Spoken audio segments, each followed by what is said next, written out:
नमस्कार मित्रांनो, तुम्ही हा व्हिडिओ पहा. हा व्हिडिओ आहे कानपूरच्या पोलीस कमिशनर ऑफिसचा.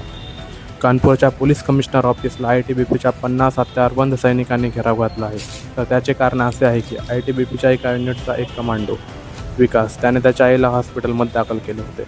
परंतु हॉस्पिटल प्रशासनाच्या काही चुकीमुळे त्याच्या आईचा चक्क हात कापावा लागला. याची तक्रार करण्यासाठी तो जेव्हा पोलीस स्टेशनमध्ये गेला तेव्हा पोलिसांनी त्याची तक्रार दाखल करून घेतली नाही आणि पोलीस म्हणाले की यामध्ये हॉस्पिटल प्रशासनाची काही चुकी नाही आहे. जेव्हा हा विषय विकासने त्याच्या सिनियर ऑफिसरला सांगितला तेव्हा सिनियर ऑफिसर गौरव याने तब्बल 50 हत्यारबंद सैनिक घेऊन कानपूरच्या पोलीस कमिशनर ऑफिसला थेट घेराव घातला.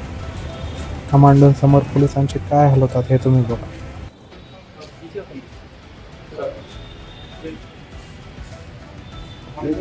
जेव्हा कमांडोची तक्रार पोलीस दाखल करून घेत नाही तर सामान्य जनतेची काय हाल असेल हे आपण जाणून घेऊ शकतो. तुमच्या याबद्दलच्या प्रतिक्रिया कमेंट बॉक्समध्ये नक्की सांगा. व्हिडिओ आवडला असेल तर लाईक करा आणि आपल्या चॅनलला सबस्क्राईब करा. धन्यवाद.